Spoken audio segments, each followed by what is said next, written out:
7h, 10h sur Radio Courtoisie, suivez la ligne droite.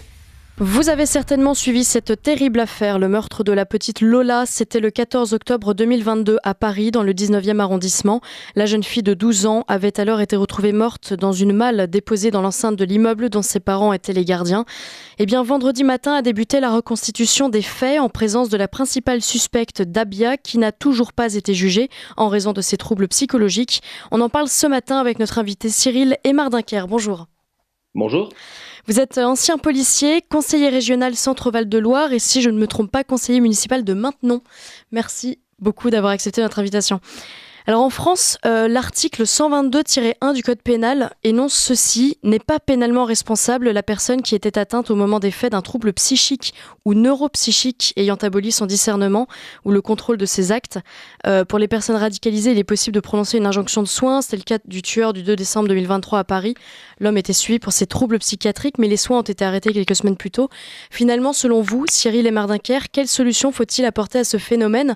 Est-ce qu'on peut penser que les fous et les radicalisés peuvent systématiquement échapper à la justice française ?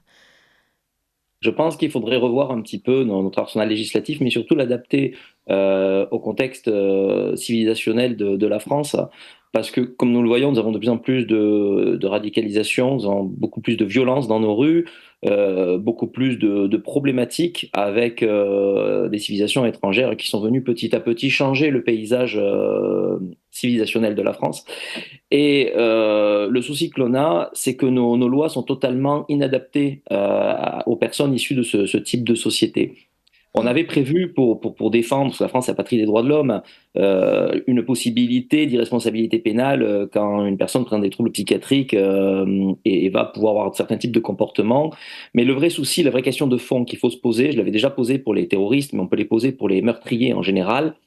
J'aimerais qu'on me donne un meurtrier équilibré et un meurtrier déséquilibré pour pouvoir faire le comparatif. Parce qu'avec cette loi, le souci que nous avons, c'est que effectivement, ça n'est pas normal d'ôter une vie. C'est encore moins normal d'ôter une vie avec des actes de torture et de barbarie. Et pour autant, si on suit la loi stricto sensu, certains le font alors qu'ils ont une abolition du discernement, d'autres le font alors qu'ils ont une altération du discernement, et enfin d'autres le font en étant totalement conscients de ce qu'ils font. Et ça nous fait trois catégories à part. Le souci que nous avons, c'est que quand on a quelqu'un qui va commettre un meurtre et qui va avoir une abolition du discernement, alors on va dire il ne reste que civilement responsable des dégâts qu'il a commis. En fait, qu'il le soit civilement et non pas pénalement, ça ne nous change pas grand-chose. Il a quand même ôté une vie, il a quand même commis un gros trouble à l'ordre public et surtout, il présente un danger par la suite. Qu'est-ce qu'on va en faire ? Et donc, il faudrait vraiment se mettre d'accord là-dessus, je reviens là-dessus, qu'est-ce qu'un meurtrier équilibré, qu'est-ce qu'un terroriste équilibré, comme je dis, pour pouvoir voir un petit peu la bêtise de cet article de loi. Alors, la principale suspecte donc, était sous OQTF, obligation de quitter le territoire français. Ça aussi, on le constate souvent. C'est le cas, par exemple, plus récemment de ce livreur Uber Eats soupçonné d'avoir brûlé vif un automobiliste après une altercation. Alors, on sait bien que tous les fichiers S ne peuvent pas être suivis par un policier, par exemple, mais les OQTF, Cyril Hémardincker, qu'est-ce qui nous empêche de les appliquer aujourd'hui ? Alors, il y a une première raison, elle est politique, très souvent. Ce sont les refus de laissez-passer consulaires par les pays d'origine, où on a même certains pays qui sont vraiment de mauvaise foi et qui font tout pour ne pas récupérer leurs ressortissants. On a souvent les problèmes, notamment avec les pays du Maghreb là-dessus. Mais au-delà de ça, on a notre gros problème chez nous, mais ça c'est le problème des Français, on aime bien s'auto-flageller, c'est toutes les possibilités administratives de recours qui sont mises à disposition des personnes sous OQTF. Et alors, la pire des choses pour nous, et qui est le meilleur bouclier législatif pour les personnes sous OQTF, c'est la CEDH. C'est passé un petit peu inaperçu, mais en décembre dernier, il faut savoir qu'on avait une personne, un homme ouzbek, qui était fiché FSPRT, justement, pour radicalisation, qui a été expulsé, et la France a été épinglée par la CEDH, parce que ce dernier n'avait pas encore épuisé tous ses moyens de recours. Et alors qu'il avait été expulsé, la France a été condamnée à mettre tout en œuvre pour le rapatrier sur le sol national. Alors que cette personne donc, présentait de gros risques eu égard à sa radicalisation. Et le problème que l'on a, c'est qu'à chaque fois, on va dire, telle personne est dangereuse, elle est susceptible de passer à l'acte, mais va-t-elle le faire pour de bon? Et tant qu'elle ne l'a pas fait, ben, on est, si vous voulez, totalement impuissant. Et dès lors où elle l'a fait, ben, le problème, c'est qu'une menace avérée, ça s'appelle un attentat. Ouais. Alors c'est une question qu'on pose souvent à nos invités en ce moment, c'est le tempo politique qui nous l'impose. Finalement, qui contrôle l'immigration en France? Est-ce que la France a encore la main sur sa propre politique nationale, mais aussi ses frontières? Ou est-ce que l'Europe finalement a pris la main sur tout? Moi, je dirais que même l'Europe n'a pris la main sur rien. Je crois que personne ne contrôle l'immigration en France. Aujourd'hui, on a une immigration qui est totalement anarchique. Si on s'en tient aux derniers chiffres, on serait avec environ 1 million de personnes en situation de clandestinité. Et encore là, je ne compte que les clandestins. Je ne compte pas ceux qui sont rentrés avec des visas touristes et qui ne quittent jamais le territoire et qui ne se sont pas fait attraper, donc qui sont toujours sur place. Et en fait, le souci que l'on a, c'est que à chaque fois, on l'a vu dans nos rues en l'espace de ces 10 dernières années, on a un paysage qui a complètement changé. Moi, je me souviens quand j'étais encore policier de terrain, à partir de 2015, c'est là où j'ai vraiment vu arriver le changement. Mm. Et petit à petit, on a pu que constater ça et constater tous les problèmes que ça a engendré, les problèmes de violence, les problèmes de délinquance. Alors, on a en France cette théorie très, très gauchiste qui veut qu'il y a un lien inaltérable entre pauvreté et délinquance. Ouais. Moi, je vais vous dire, c'est faux. Il y a des pays qui sont très, très pauvres et où pour autant, vous n'avez absolument pas de délinquance. Le problème, il est éducationnel, il est civilisationnel. Toutes les civilisations ne se valent pas. Et c'est une vérité. Et aujourd'hui, ben voilà, l'immigration en France, le souci qu'il y a, c'est que nous n'étions pas armés idéologiquement pour y faire face. La France, patrie des droits de l'homme, la France, pays des libertés, nous a amené à quoi? À vouloir accueillir toute la misère du monde. Et aujourd'hui, on vit une véritable submersion démographique avec des conséquences sur l'insécurité qui sont réelles, vérifiables statistiquement parlant, et qui sont d'ailleurs publiées par le ministère de l'Intérieur très régulièrement. Aujourd'hui, ce n'est plus le lien entre délinquance, immigration, il est fait, il est établi, il est réel, et on ne peut plus être taxé de facho parce qu'on le dit. C'est une vérité qui est objectivement démontrée par le ministère de l'Intérieur lui-même. Ouais. Alors en 2022, 81% des Français estimaient que la justice française était trop laxiste. Vous dénoncez vous-même le manque de réponse pénale adaptée. C'est un constat qui revient souvent, notamment lors des émeutes après la mort de Nel. Cyril Mardinker, la justice est-elle laxiste? Alors le problème, c'est que c'est pas tellement la justice qui est laxiste. Les lois en elles-mêmes et surtout le code pénal et les peines prévues sont pas forcément mal adaptées. Le problème, ce sont les magistrats qui vont venir les nuancer et venir en faire une adaptation qui va toujours être sous le coup de la tolérance. On a eu aussi de multiples ministres dernièrement, depuis Taubira, dont le but était de mettre tout le monde dehors et de rentrer de moins en moins de personnes. Le principe étant que, comme il n'y a pas assez de places de prison, on ne peut pas rentrer tout le monde, et donc on essaie de mettre dehors au maximum. Ça a donné quoi? On le doit à Mme Belloubet notamment. Toute peine de 1 an ferme doit obligatoirement être aménagée. Et on y voit quoi? On y voit notamment au niveau du trafic de stupéfiants, des dealers qui continuent de dealer avec leur bracelet électronique en bas de leur barre d'immeuble, par exemple. Ouais. Donc là, vous voyez que la réponse pénale, elle ne vaut rien. Et ensuite, là, vous me preniez l'exemple de l'affaire Naël et des émeutiers. À chaque fois, c'est la même chose. On va vouloir faire une enquête judiciaire lorsqu'on a un jeune délinquant qui a participé à ces insurrections qui va être faite. Très souvent, ce dernier va tout simplement nier. Et on va obtenir quoi? Soit c'est il y avait du monde, est-ce que c'était bien lui? On n'est pas sûr. Alors pourtant, il était identifié par les policiers formellement, tout ça, mais on met toujours en cause la parole des policiers. On se demande même parfois à quoi ça sert d'être assermenté, parce que honnêtement, ça ne veut plus rien dire vis-à-vis d'un magistrat. Quand vous êtes un policier, à la rigueur, vous avez même votre parole qui est plus mise en doute que celle du voyou. Ouais. Et le souci qu'il y a, c'est ça. Et puis alors en plus, si le délinquant en question est mineur, alors là, on va vous dire, il faut à tout prix une sanction éducative, il faut être bienveillant, il faut ceci, il faut cela. Les mineurs d'aujourd'hui, alors si tant est qu'ils le sont vraiment, n'ont plus du tout la même approche que les mineurs d'après-guerre. Ouais. Et là aussi, il y a un gros travail de fond.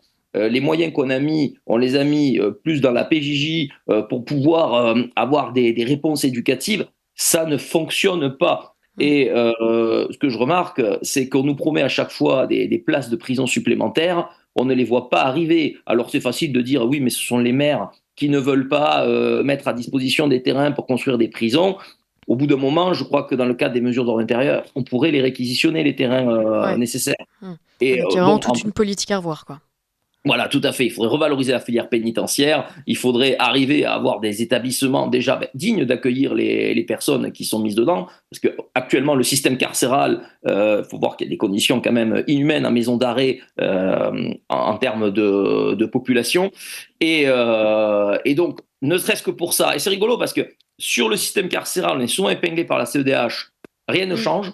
Par contre, en ce qui concerne les OQTF, oui, on en parlait tout à l'heure, là, c'est problématique. Ouais. Donc, en réalité, il y a des choix politiques qui sont faits par rapport à ça et qui ne sont toujours pas les bons. Et j'espère que plus tard, on a quand même un certain réveil des Français. J'espère que ça ira en s'améliorant.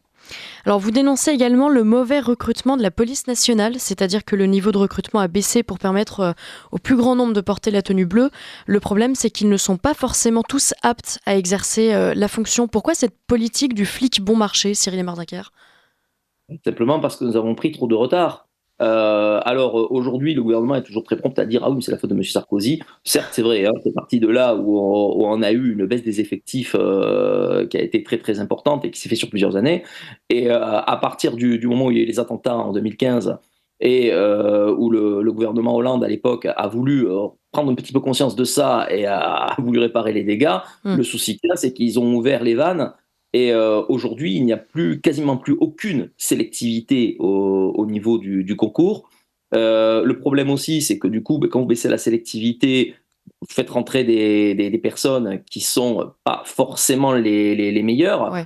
Mais on s'est aussi assis sur certains systèmes, certains principes de recrutement, notamment sur le fait d'avoir un casier judiciaire vierge. Aujourd'hui, certaines infractions, si elles ont été commises dans un certain cadre, font que vous pouvez tout de même devenir policier. Ça c'est vraiment problématique. Et puis aujourd'hui, j'avais un formateur qui, c'était il y a 1 an ou 2, à l'école de police de Nîmes, me disait « Mais Cyril, franchement, je te cache pas, j'ai l'impression d'avoir les mecs des quartiers après lesquels on allait courir, je les ai là habillés en policiers dans les immeubles. » Et on a vu sur le NP de Nîmes, justement, tous les incidents qu'il y a pu y avoir par rapport à ça. J'ai fait quelques commissions de discipline, c'était il y a pareil 1 an ou 2, où on voit des faits, mais alors de plus en plus grotesques, arriver en école de police, ou des faits commis par des policiers stagiaires que nous n'aurions jamais vus il y a encore ne serait-ce que 5-6 ans auparavant. Tout simplement parce que, voilà, en fait, le gouvernement répond, on n'avait plus de policiers, mais regardez, nous on a fait ce qu'il faut, on a ouvert tant de postes. Ouais. Mais le social, il faut regarder à quel prix, il faut regarder ce qu'on y met.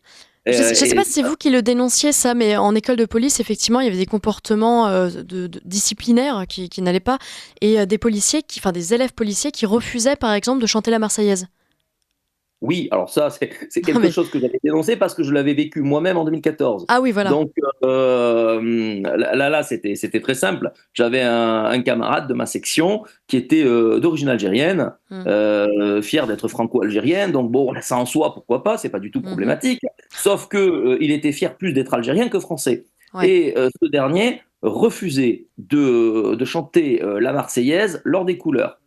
Et alors que certains élèves s'en étaient plaints, et ce dernier avait dit « Mais moi, je la chanterai, oui, le jour où on me montrera dans le règlement de l'ENP qu'il est écrit que c'est une obligation. » Et effectivement, ça ne figurait nulle part. Donc il n'a pas été sanctionné. Il n'a pas été sanctionné, il n'a jamais été inquiété du tout par rapport à ça. Et ce monsieur est toujours policier. C'est formidable ça. Est-ce que c'est ça aussi le niveau qui alimente la haine anti-flic ? C'est un vrai phénomène. La plupart des policiers se sentent en danger lorsqu'ils rentrent chez eux, cible d'attaques physiques, de lynchage, de menaces de mort. À quoi est-ce dû ? Est-ce que le gouvernement prend suffisamment ce phénomène en compte ? Et est-ce que ce nivellement par le bas, j'allais dire, alimente aussi la raison pour laquelle on a envie de détester les flics ? Alors, je dis je ne suis pas concernée, mais... Oui, non, bien sûr. Le problème qu'il y a, c'est que la police représente l'autorité de l'État. Et donc, dès lors où il y a un problème d'autorité, on s'en prend à la police. Oui. Récemment, je débattais de ça sur un plateau avec le rappeur Rost. Et je lui posais la question, je lui disais, mais pourquoi on a des associations d'habitants de quartier qui sont toujours très promptes à dénoncer des violences policières, les 3 quarts du temps fantasmées, plutôt que de dénoncer les violences faites contre les pompiers, par exemple, ou contre SOS médecins. Parce que là, les acteurs associatifs, on ne les entend pas. Alors peut-être qu'ils y sont, hein, mais en tout cas, ils n'ont pas de visibilité. Alors que, par contre, contre les policiers, là, il y a quelque chose. Vous me posiez la question du sentiment d'insécurité des policiers à leur niveau et également pour leur famille. Mais en fait, pourquoi ? Parce qu'aujourd'hui, il y a une telle impunité quand vous tapez sur du policier, c'est presque vu comme un acte de rébellion légitime envers le pouvoir. On peut dire la France est révolutionnaire, c'est magnifique, ils ont épousé les idées républicaines, voilà, c'est super. Mais en fait, c'est vrai qu'aujourd'hui, si vous faites agresser dans la rue, vous dites à votre agresseur, attention, je suis policier, vous allez en prendre 3 fois plus. Parce qu'à la rigueur, vous lui dire je suis un voyou ou un dealer, il aura peut-être un peu peur. Mais si vous lui dites je suis policier, là vous êtes fini. Hein. Et le souci que l'on a, c'est que là aussi on y revient à certains parquets, les plaintes qui sont faites ne sont pas toujours, selon celles qu'elles sont, prises au sérieux ou suivies. Je vais prendre encore un cas très, très récent où en novembre dernier, j'ai été la cible sur le réseau X, ex-Twitter, de plusieurs personnes qui ont fait des signalements féroces, totalement calomnieux envers moi. J'ai même une personne que je ne connais absolument pas, qui disait, alors qui se dit défendre les arabo-musulmans de France et qui a fait une association à cet effet. Et cette personne, qui par ailleurs souffre de troubles mentaux, j'en suis certain, mais en tout cas d'un alcoolisme profond, ça s'est avéré, cette personne écrit sur le réseau que je suis donc un policier corrompu, elle n'a même pas capté que j'exerçais plus, et elle met dessus que mes plaintes pour diffamation, parce qu'elle m'a fait des signalements féroces pour apologie du terrorisme, parce que je suis l'État d'Israël, juste ça. Que du coup, moi j'ai déposé plainte contre elle pour diffamation et que la gendarmerie a instruit, et cette dernière écrit c'est honteux, alors que ce dernier, quand j'ai voulu déposer plainte contre lui pour menace de mort et de viol, personne n'a voulu prendre ma plainte. En fait, je ne l'ai jamais menacée ni de mort ni de viol, je ne la connais pas. Et j'ai fait une nouvelle plainte en diffamation contre elle. En tout, j'ai fait 5 plaintes sur 2 mois. J'ai été menacé de mort plusieurs fois à cause de ça sur les réseaux. Savoir que le parquet de Montpellier, en l'espèce, a classé toutes mes plaintes pour absence d'infraction. Et quand je me suis renseigné auprès d'un avocat sur Montpellier pour faire une citation directe, ce que je vais faire là en ce moment, ce dernier m'a dit c'est pas étonnant, parce qu'en gros tout ce qui est diffamation c'est pas suivi. Donc là vous aviez quand même un ancien membre des forces de l'ordre, élu en plus local, qui dépose plainte en tant que tel pour de la calomnie qui a engendré des menaces avérées contre sa personne, et vous avez le parquet qui classe. Bon, écoutez, on suivra tout ça, mais merci beaucoup pour tout ça. On a malheureusement plus le temps de poursuivre cet entretien, mais j'aimerais beaucoup vous poser d'autres questions sur tous ces phénomènes anti-police, suicide dans la police, etc. Enfin, il y a beaucoup de sujets à traiter. Cyril Mardecker, merci beaucoup d'avoir accepté notre invitation. Je rappelle que vous êtes ancien policier, conseiller régional Centre-Val de Loire et conseiller municipal de Maintenon. À très bientôt sur notre antenne.